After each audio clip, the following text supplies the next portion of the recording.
ومن صام يرائي فقد أشرك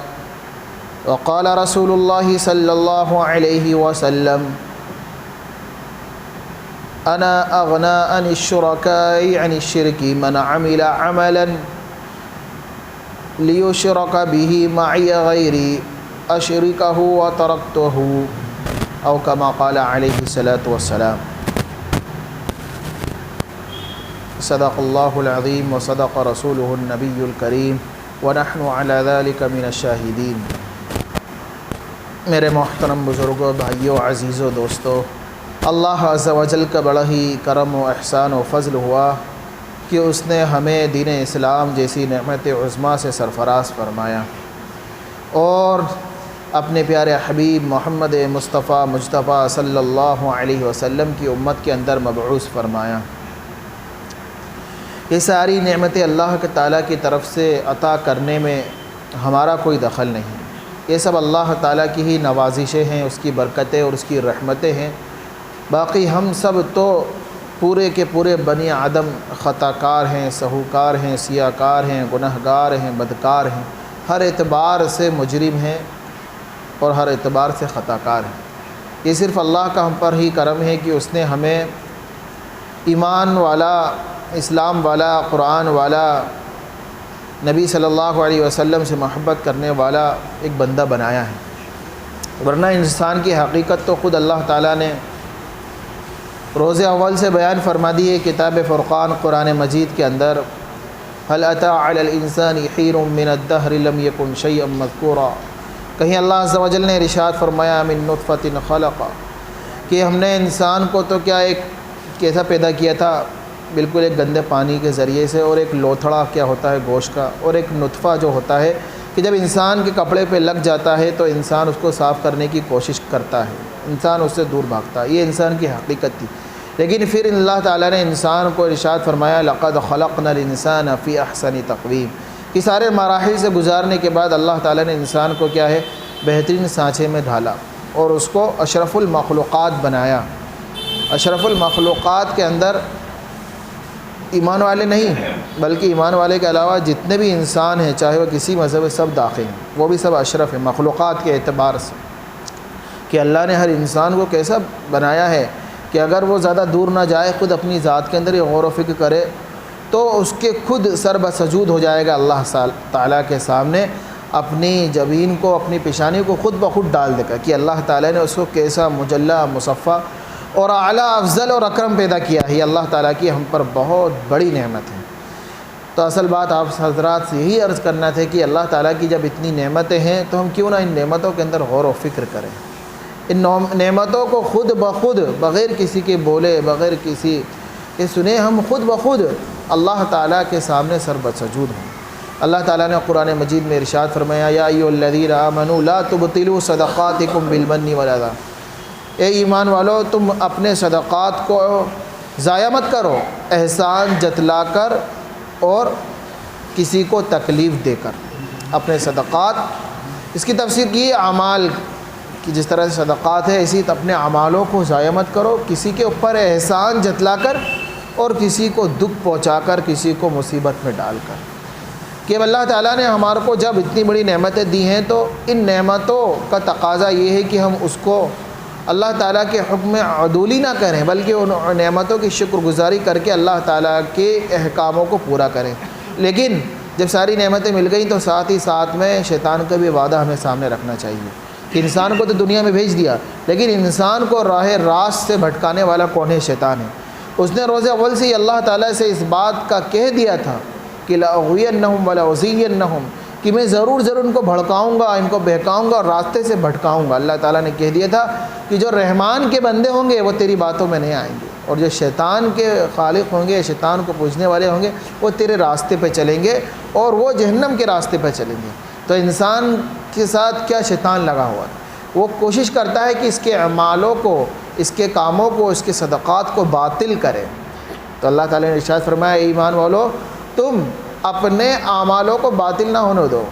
کس طرح سے باطل نہ ہونے دو؟ کہ اللہ تعالیٰ نے جو اعمال کرنے کی توفیق دی ہے تو ان اعمالوں کے اندر ریاکاری سے پرہیز کرو، ریاکاری سے بچو، ریاکاری سے دور رہو. کہ انسان اعمال تو کرتا ہے، ایمان کے راستے پہ تو چلتا ہے، مومن تو ہے، رحمان کا بندہ تو ہے، لیکن اب شیطان کوشش کرتا ہے کس طرح سے اس کے اعمالوں کو مزین کیا جائے اور اس کے اعمالوں کو ایسا سج سوار کے اس کے سامنے پیش کیا جائے کہ اس کے دل کیا ہو، اس کا نفس موٹا ہو جائے اور یہ اپنے آپ میں اپنے آپ کو بڑا سمجھنے لگے کہ یہ سارے کام کر رہا ہو، لیکن کل قیامت کے دن اس کا حالت کیا ہوگی؟ حدیث شریف میں فرمایا کہ بڑے اعمال لے کے آئے گا انسان، لیکن وہ اللہ تعالیٰ اس کو کہے گا کہ تو نے لوگوں کو دکھلانے کے لیے یہ کام کیے تھے، سارے اعمال کیے تھے، تو آج تو دکھلانے کے لیے ہو گیا، لوگوں کو دکھلا دیا گیا، تیری شہرت ہو گئی، تیرا سمعہ ہو گیا، تو نے ریا جو کاری کری تھی وہ ہو گئی، اب تو انہی لوگوں سے اس کا بدلہ لے لے۔ اللہ کے رسول صلی اللہ علیہ وسلم نے بڑی احادیث کے اندر اس کا ذکر کیا ہے۔ اللہ تعالیٰ کا ارشاد حدیث قدسی میں، حدیث قدسی کسے کہتے ہیں؟ حدیث قدسی اسے کہتے ہیں جس کے اندر اللہ کے نبی صلی اللہ علیہ وسلم نے احادیث میں اللہ تعالیٰ کے فرمان کو ذکر کیا گیا ہو، یعنی بات تو اللہ عز و جل کی ہو لیکن زبان کس کی ہو؟ نبی صلی اللہ علیہ وسلم اللہ تعالیٰ کے ارشاد کو ذکر کر رہے ہو اپنی زبان سے، اس کو کہتے ہیں حدیث قدسی۔ تو حدیث قدسی میں ارشاد فرمایا گیا انا اغنا عن الشرکاء یعنی شرک، کہ اللہ تعالیٰ شرکاء کے شرک کرنے سے کیا ہے؟ بے نیاز ہے، کہ جو شخص کوئی کام کرتا ہے اور اس کے اندر کسی کو شریک کر لیتا ہے اس معنی کر کے کہ اس کے اندر دکھلاوا کرتا ہے، تو پھر کیا ہوتا ہے؟ اشرک فیہ، کہ اللہ تو وہ شرک کرتا ہے اور اس کو شریک کرتا ہے، تو وہ عمل اس کے منہ پہ مار دیا جاتا ہے۔ کہ کوئی بھی عمل ہو، نماز پڑھ رہا ہے، حدیث پاک میں صاف طور پر ارشاد فرمایا من صلی یرائی فقد اشرک، جس شخص نے نماز پڑھی اس واسطے، اس معنی کر کے کہ کسی کو دکھلانے کے لیے کہ میں یہ کام کر رہا ہوں، تو اس نے شرک کیا ہے۔ اصل میں جو دکھلانے کا عمل ہے، جو ریاکاری ہے، اس کی ضد کیا ہے؟ اخلاص۔ نیکی ہے، اس کی ضد کیا ہے؟ بدی، اپوزٹ جو کہتے ہیں کہ اپوزٹ ورڈ، کہ جیسے کہ روشنی، اس کی ضد کیا ہے؟ اندھیرا، سفید کیا ہے؟ کالا۔ تو اسی طرح سے جو ریاکاری ہے، دکھلاوا ہے، سمعہ ہے، شہرت ہے، اس کی ضد کیا؟ اخلاص ہے۔ کہ ہم کہتے ہیں کوئی بھی کام اگر ہم نے اخلاص کے لیے اللہ تعالیٰ کے لیے کیا ہوگا اور ہم نے اخلاص کو داخل کیا ہوگا تو اس کے اندر دکھلاوا نہیں ہوگا۔ تو اللہ عز و جل نے ارشاد فرمایا جس شخص نے دکھلانے کے لیے نماز، اللہ کے نبی صلی اللہ علیہ وسلم نے ارشاد فرمایا جس شخص نے دکھلانے کے لیے نماز پڑھی تو اس نے شرک کیا۔ کیونکہ جو ریاکاری ہے لگتی تو ہم کو معمولی چیز ہے، لیکن اس کو حدیث کے میں شرک سے تعبیر کیا ہے، کیونکہ شرک کیا ہم سمجھتے ہیں، اس لیے فرمایا ایک حدیث میں تو شرک خفی سے بچو، کہ مجھے اپنی امت پہ، حدیث پاک کا مفہوم ہے کہ مجھے اپنی امت پہ اس بات کا ڈر ہے کہ یہ لوگ شرک خفی میں مبتلا ہو جائیں گے۔ صحابہ نے ارشاد فرمایا شرک میں مبتلا ہو جائیں گے، حدیث میں فرمایا کہ شرک میں مبتلا ہو جائیں گے، مجھے اپنی امت پہ اس بات کا ڈر ہے کہ ایک امت شرک میں مبتلا۔ صحابہ نے کیا کہ شرک کیا چیز ہے، کہ ایمان والے کیسے شرک کریں گے؟ ان کا شرک ایسا نہیں ہوگا کہ وہ بتوں کو پوج رہے ہوں، مورتیوں کو پوج رہے ہوں، غیر اللہ کے سامنے سجدے کر رہے ہوں، بلکہ یہ نہیں ہوگا۔ ان کا شرک یہ ہوگا کہ یہ اپنے عمل میں دکھلاوا کریں گے، نام و نمود کو اختیار کریں گے کہ میں جو بھی عمل کر رہا ہوں لوگ اس کو دیکھ لیں اور لوگوں کی طرف سے واہوائی حاصل ہو جائے، لوگوں کی طرف سے داد و تحسین حاصل ہو جائے کہ میں اس لیے کام کر رہا ہوں۔ تو یہ کام کرنا شرک کے سے مشابہ ارشاد فرمایا کہ یہ ایک طرح سے چھوٹا شرک ہے اور چھپا ہوا شرک ہے، کہ ہم نے جو کام کیا تھا، ہم ایمان والے تھے، ہم نے نماز ادا کی تھی، ہم نے زکوٰۃ دی تھی، ہم نے روزہ رکھا تھا، ہم نے حج کا عظیم فریضہ انجام دیا تھا، لیکن یہ سارے کام کس کے لیے ہیں؟ اللہ عز و جل کے لیے، کہ اللہ تعالیٰ نے ہم کو دنیا میں اس مقصد کے لیے بھیجا ہے کہ وہ صرف تنہا اللہ تعالیٰ کا ہو جائے، کہ تو اللہ کا ہو کر تو دیکھ اللہ ہی تیرا ہو جائے۔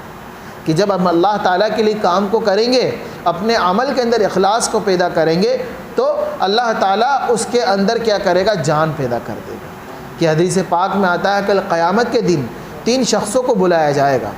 حدیث پاک میں آتا ہے کل قیامت کے دن 3 شخصوں کو بلایا جائے گا، جس میں سب سے پہلا شخص ہوگا شہید۔ شہید کو بلایا جائے گا اور اس سے پوچھا جائے گا، اس کو نعمتیں جتلائی جائیں گی کہ ہم نے تجھ کو نعمتیں دی تھی دنیا میں، تو نے ان نعمتوں کا کیا استعمال کیا؟ تو ارشاد فرمائے گا شہید کہ اللہ تو نے میرے کو جان دی تھی، اتنی بڑی نعمت دی تھی، یہ جان اللہ کی بہت بڑی نعمت ہے۔ شہید کہے گا کہ تو نے مجھے جان دی تھی تو میں نے اس جان کے ذریعے سے اب اس جان کو تیرے راستے میں جہاد فی سبیل اللہ میں اللہ کے کلمے کو بلند کرنے کے لیے اپنی جان کو نچھاور کر دیا، اپنی جان کو تیرے راستے میں لٹا دیا، اپنی جان کو دے دیا اور شہادت کا تمغہ حاصل کر لیا، میں نے یہ استعمال کیا۔ اللہ تعالیٰ کہے گا نہیں نہیں، بلکہ تو نے اپنی جان اس لیے گنوائی اور تو نے شہادت اس لیے حاصل کی کہ لوگ تجھے بہادر کہنے لگے، لوگ تجھے شہید کہنے لگے ہیں، لوگ تیرا چرچا کرنے لگے ہیں، اس لیے تو نے یہ حاصل کی تھی۔ سو لوگوں میں تو شہید کہلایا جا چکا اور لوگوں نے تجھے شہید دے دیا، کہہ دیا، اور لوگوں میں تو بہادر کہلایا جا چکا، اب تو لوگوں سے ہی اس کا بدلہ لے لے۔ تو حدیث پاک میں آتا ہے کہ فرشتوں سے کہا جائے گا کہ اس کو منہ کے بل گھسیٹ کر جہنم میں ڈال دو، اور دوسرا شخص آئے گا کہ قیامت کے دن اس کو لایا جائے گا کہ عالم دین ہوگا، اس نے علم دین حاصل کیا ہوگا، قاری قرآن ہوگا، اس نے قرآن مجید کو پڑھا ہوگا۔ کتنا بڑا عمل ہے، اللہ عز و جل کے سامنے کل قیامت کے دن لایا جائے گا۔ اللہ تعالیٰ کہے گا کہ ہم نے تجھے اتنی بڑی نعمت دی تھی، تجھے علم و فضل و کمال، حکمت، دانائی کی باتیں عطا کی تھیں، تو نے اس نعمت کی کیا شکر گزاری کی؟ وہ کہے گا یا اللہ تو نے مجھے علم دیا تھا تو میں نے لوگوں کو علم دین سکھلایا، قرآن دیا تھا میں نے لوگوں کو قرآن پڑھایا۔ تو کہے گا اللہ تعالیٰ نہیں، تو نے قرآن ان کو اس لیے نہیں پڑھایا کہ تو ہمیں راضی کر لے، بلکہ تو نے قرآن اور ان کو علم دین اس لیے سکھایا کہ لوگ تجھے بڑا عالم کہنے لگے، لوگ تجھے بڑا قاری کہنے لگے، تو نے بیان اس لیے کیا تھا پوری زندگی کی لوگ مقرر کہنے لگے، لوگ تیری داد و تحسین کریں، واہ واہ کریں، کیا بیان کیا ہے، اور لوگ تیری تعریف کریں، تو نے اس لیے یہ عمل کو کیا تھا۔ تو فرشتوں سے کہا جائے گا کہ اس کو گھسیٹ کے منہ کے بل گھسیٹ کے جہنم میں لے جاؤ اور جہنم میں ڈال دو، اور شخص کو بھی جہنم میں ڈال دیا جائے گا۔ پھر تیسرے شخص کو لایا جائے گا اور اس سے پوچھا جائے گا، وہ شخص جس کو اللہ تعالیٰ نے بہت ہی مال و دولت عطا کیا تھا، اس کو بہت ہی روپیہ پیسہ دیا تھا، اس کو زمین و جائیداد دی تھی، جاگیر دی تھی، اس کو کھیتی باڑی دی تھی، اس کو بہت ہی زیادہ بینک بیلنس دیا تھا، اللہ تعالیٰ نے اس کو مال کی نعمت سے نوازا تھا۔ اس سے کل قیامت کے دن پوچھا جائے گا کہ ہم نے تیرے کو اتنی بڑی نعمت دی تھی، اس کو یاد دلے جائیں گی نعمتیں، تو نے اس نعمت میں کیا استعمال کیا اور اس نعمت کی ہماری کیا شکر گزاری کی؟ وہ مال والا شخص قیامت کے دن لایا جائے گا اور کہے گا وہ مال والا شخص اللہ تعالیٰ کے کہ تو نے مجھے مال عطا کیا تھا تو میں نے اس مال کو تیرے راستے میں خرچ کیا اور لوگوں کو صدقہ خیرات دیا، زکوٰۃ دی، نیک کام میں خرچ کیا، اللہ کے راستے میں خرچ کیا۔ اللہ عز و جل اس سے کہے گا کہ نہیں یہ مال تو نے ہماری رضا کے لیے نہیں خرچ کیا تھا، اخلاص کے لیے نہیں خرچ کیا تھا، بلکہ تے کو ہم نے مال دیا تو نے مال اس لیے لوگوں میں خرچ کیا تھا کہ تو لوگوں میں بڑا سخی کہلائے، بڑا جواد کہلائے، اور تو لوگوں میں نام و نمود و شہرت والا کہلائے، تیرا نام و نمود ہو جائے اور تو کہلائے کہ یہ صاحب تو بہت مال خرچ کرتے ہیں۔ تو تے کو لوگوں نے سخی کہہ دیا، تے کو لوگوں نے مال خرچ کرنے والا دنیا میں کہہ دیا اور تو نے اس لیے کر دیا، تو فرشتوں کو کہا جائے گا کہ اس نے بھی اپنے مقصد میں کامیابی حاصل کری، یہ بھی مال والا اور شہرت والا ہو گیا، تم اس کو منہ کے بل گھسیٹ کر جہنم میں داخل کر دو، جہنم میں ڈال دو۔ تینوں شخص کو اللہ تعالیٰ ہم سب کی حفاظت فرمائیں ریاکاری سے، تینوں شخص کو قیامت کے دن بلا کر جہنم میں ڈال دیا جائے۔ سوچئے، غور کیجئے ان تینوں اعمالوں کے اندر کہ شہید کتنا بڑا مرتبہ ہے، کہ آتا ہے کہ شہید کا خون زمین پر گرنے سے پہلے اللہ عز و جل اس کی مغفرت کر دیتے ہیں، اس کا قطرہ زمین پہ گرا اللہ اس کی کیا کر دیتے ہیں؟ مغفرت کر دیتے ہیں۔ لیکن اس کے بعد میں بھی سوچئے، جان اتنا بڑا عمل ہے، دونوں عمل جو بعد میں ذکر کیے گئے ہیں ثانیاً اور ثالثاً، ان دونوں میں سب سے پہلا عمل شہادت کا عمل ذکر کیا گیا ہے حدیث پاک میں، کہ انسان اپنی جان ہی دے دی، مال سے بڑھ کر بھی اور علم سے بڑھ کر بھی ایک جان انسان کو ظاہری اعتبار سے دنیا میں محبوب ہوتی ہے، کہ اپنی جان کے لیے انسان کیسے کیسے کام کر ڈالتا ہے کہ وہ اچھا رہے، وہ بچا رہے، اس کی جان بچے رہے، کہ بعض مرتبہ انسان مال بھی لگا دیتا ہے، دوسری چیزیں بھی لگا دیتا ہے، لیکن اپنے لابھ کو لگانے میں بڑا اس کو دقیق اس کے اوپر بھاری گزرتا ہے۔ تو شہادت کا مرتبہ اس نے حاصل کیا تھا، پہلے شخص نے شہید ہو گیا تھا، جان لٹا دی تھی، لیکن اللہ کے لیے نہیں کیا تھا، دکھلانے کے لیے کیا تھا، لوگوں میں شہرت کے لیے کیا تھا، نام و نمود کے لیے کیا تھا، تو اس کو بھی جہنم میں ڈال دیا۔ اور دوسرا عمل علم، کہ انسان دیکھیں دنیاوی اعتبار سے کہ اگر ہم ظاہر میں نظر دوڑائیں کہ ایک مولوی شخص ہے، ایک عالم شخص ہے، ایک مفتی شخص ہے، ایک قاری شخص ہے، ایک علامہ ہے، فہامہ ہے، ایک شیخ الحدیث ہے، ظاہری اعتبار سے اس دنیا میں کوئی اتنا زیادہ اس کا وہ نہیں ہوتا ہے دیگر ڈگریوں کے مقابلے میں، قریب قریب اخلاص کے ہوتا ہے، لیکن اس نے بھی اگر اپنے عمل کے اندر ایک بات کو سوچ لیا کہ لوگ مجھے عالم کہیں، لوگ مجھے مقرر بڑا کہیں، لوگ میرے نام کے آگے القاب بہت لگائیں اور میری داد و تحسین ہو، تو ایسے شخص کو بھی کہہ دیا جائے گا کہ تیرا اخلاص مار دیا گیا تیرے منہ پہ، تو بھی جہنم میں چلے جا۔ اور تیسرا شخص جو ذکر کیا گیا ہے کہ مال، یہ بھی انسان کو بڑی محبوب ترین چیز ہوتی ہے کہ انسان مال خرچ کرتا ہے، اس کو لگاتا ہے، لیکن اگر مال خرچ کیا اس نے دکھلاوے کے لیے تو اس کو بھی جہنم میں ڈال دیا جائے گا۔ العیاذ باللہ، الامان والحفیظ، اللہ ہم سب کی حفاظت فرمائے دکھاوے سے، ریاکاری سے۔ تو اللہ کے نبی صلی اللہ علیہ وسلم نے جگہ جگہ ارشاد فرمایا